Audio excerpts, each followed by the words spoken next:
ये जो बुर्ज खलीफा का सबसे ऊपर का स्टील पाइप है, ये आपको कितना बड़ा लग रहा है? 10 फीट, 20 फीट या फिर 50 फीट?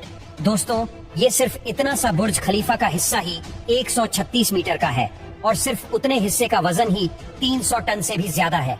सन 2008 में दुबई में कोई क्रेन तक नहीं थी जो इतना ऊपर इतने वजनदार पाइप को ले जा सके।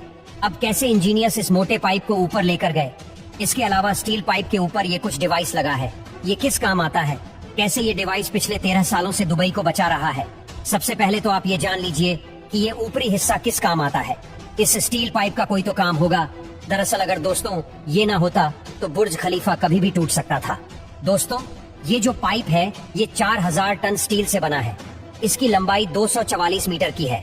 आपकी जानकारी के लिए बता दें कि स्टील पाइप के साइज के जितना कई देशों में तो बिल्डिंग भी नहीं होती। अगर ये पाइप ना होता तो आज बुर्ज खलीफा 585 मीटर का ही होता। इसी हाइट तक पब्लिक जा सकती है और ये हाइट बुर्ज खलीफा में 150 फ्लोर तक है। इसके ऊपर से ही ये स्टील का पाइप है जिसमें 150 से लेकर 159 तक के फ्लोर्स है। आपको बता दें कि ये फ्लोर रहने लायक नहीं है, यहाँ खतरा बहुत रहता है। तेज हवा जब चलती है तो ये ऊपरी हिस्सा 6 फीट तक इधर उधर होता है और ऊपरी हिस्से का इतना हिलना ये कोई इंजीनियर्स की गलती नहीं बल्कि ये बुर्ज खलीफा की खासियत है। दरअसल ये 200 किलोमीटर प्रति घंटा की रफ्तार से चलने वाली हवाओं को ऊपरी हिस्सा ऑब्जॉर्ब करके बाकी के फ्लोर्स को एकदम सेफ रखता है। अमेरिकन इंजीनियर विलियम बेकर ने इसके डिजाइन को बनाया था और इनके डिजाइन के मुताबिक ये हवाओं को रोकता ही नहीं बल्कि कंफ्यूज भी करता है। बुर्ज खलीफा के ये जो 154 फ्लोर्स है वो बटर्स वॉल के सहारे खड़े हैं और बाकी के बचे हुए ऊपर के फ्लोर स्टील के सहारे खड़े हैं।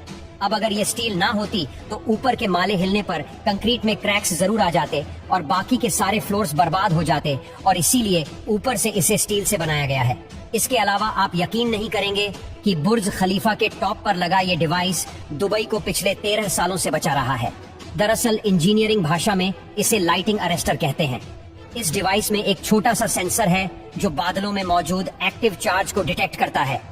अब ये लाइटिंग अरेस्टर इसका ऑपोजिट चार्ज जनरेट करके लाइटनिंग को अपनी तरफ खींच लेता है और इसके बाद स्टील की मोटी वायर के जरिए ये सारा करंट पूरी बिल्डिंग को बचाता हुआ नीचे धरती में चला जाता है।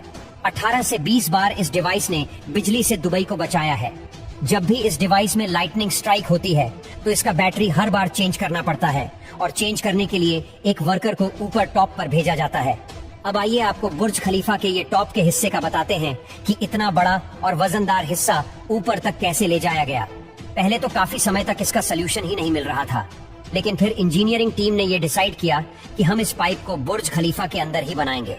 उन्होंने छोटे छोटे हिस्सों में इस रोड को बनाया और ऐसे एक एक हिस्सा ऊपर ले जाया गया और इसके बाद जाकर इस स्टील के पाइप को असेंबल किया गया।